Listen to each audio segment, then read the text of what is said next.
আলহামদুলিল্লাহ, ইসলামী আন্দোলন বাংলাদেশের পক্ষ থেকে আজকে রমজানের স্বাগত র্যালি এখানে উপস্থিত আছেন ইসলামী আন্দোলন বাংলাদেশের সম্মানিত সভাপতি এবং ইসলামী আন্দোলন বাংলাদেশের সম্মানিত সেক্রেটারি এবং ইসলামী যুব আন্দোলন বাংলাদেশের সভাপতি সহ অনেকেই উপস্থিত রয়েছেন।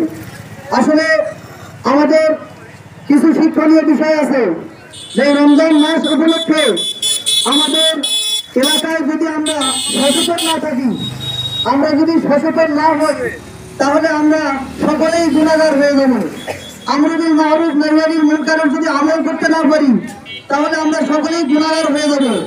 এজন্য আমরা আজকে সকলেই এখানে যেই কথাগুলো বলার চেষ্টা করবো সেটা হচ্ছে যে রমজানের পবিত্রতা রক্ষার্থে যেন আমাদের এই ইউনিয়নে, এই বাজারে যেন কোনো হোটেল রেস্তোরাঁ দিনের বেলা খোলা না হয়, এটা আমরা জোর দাবি জানাচ্ছি।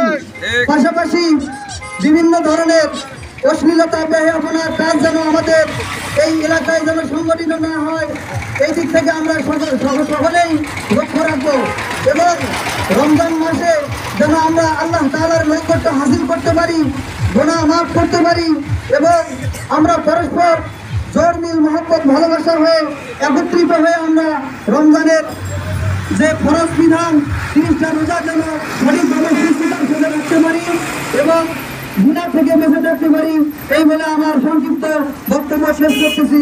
আসসালামু আলাইকুম ওয়া রাহমাতুল্লাহ।